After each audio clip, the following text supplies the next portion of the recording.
Hello guys, welcome to our channel. నేను వీకెండ్కి మా friend వాళ్ళ ఇంటికి వెళ్ళానండి. తనేమో పిల్లలకి ఇష్టమైన ఏమైనా స్వీట్ ప్రిపేర్ చేద్దామనింది. పిల్లలకంటే ఇంకా టేస్టీగా ఉండాలి అండ్ హెల్తీగా కూడా ఉండాలి కదా అనేసి క్యారెట్ హల్వా చేద్దామనేసి ఫిక్స్ అయిపోయాము.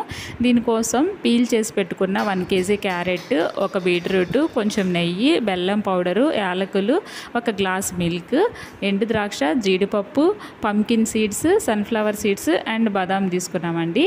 పీల్ చేసుకున్న క్యారెట్ని వాష్ చేసేసి నీట్గా గ్రేట్ చేసుకోవాలి. యాక్చువల్లీ మార్కెట్లో మనకు హల్వా క్యారెట్స్ దొరుకుతాయండి. అవి యూస్ చేస్తే హల్వాకి మంచి కలర్ వస్తుంది. ఒకవేళ అవి లేనప్పుడు మనం నార్మల్ క్యారెట్స్ యూస్ చేయొచ్చు. ప్లస్ ఇక్కడ ఒక బీట్రూట్ యాడ్ చేసాము కదా, కలర్ వస్తుంది ప్లస్ హెల్తీగా ఉంటుందని యాడ్ చేసాము.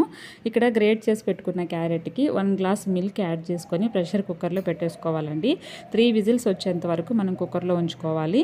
నెక్స్ట్ ఒక మందపాటి కడాయి పెట్టి 3 టేబుల్ స్పూన్స్ గీ వేసుకోవాలండి. గీ హీట్ అయిన తర్వాత మనం ఆల్రెడీ తీసుకున్న డ్రై ఫ్రూట్స్ అన్నిటిని 1 by 1గా దూరగా వేయించుకోవాలి.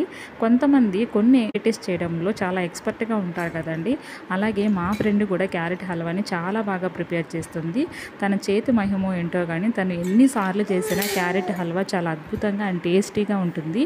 సో అందుకే నాకు అనిపించింది తన చేతి ఈ రెసిపీ చేయించి మీ అందరికీ షేర్ చేద్దామనేసి నేను ఈ వీడియో పోస్ట్ చేశానండి.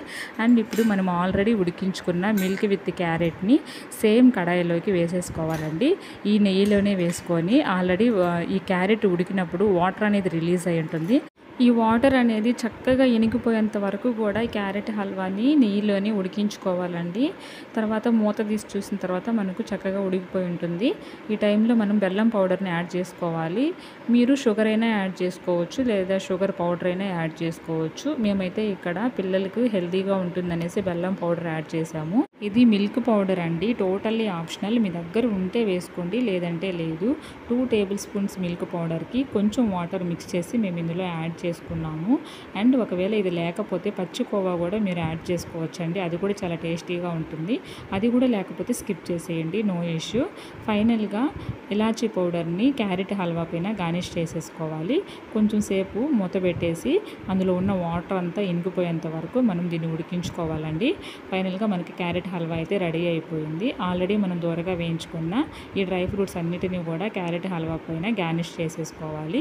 ఆ చిన్న వీడియో క్లిప్ మిస్ అయ్యిందండి, సారీ ఫర్ దట్. ఎంతో టేస్టీగా అండ్ హెల్తీగా ఉండే క్యారెట్ హల్వా అయితే రెడీ అయిపోయింది. వీడియో నచ్చిందా? అయితే ఒక లైక్ కొట్టి మన ఛానల్ని సబ్స్క్రైబ్ చేసేసుకోండి. Bye bye.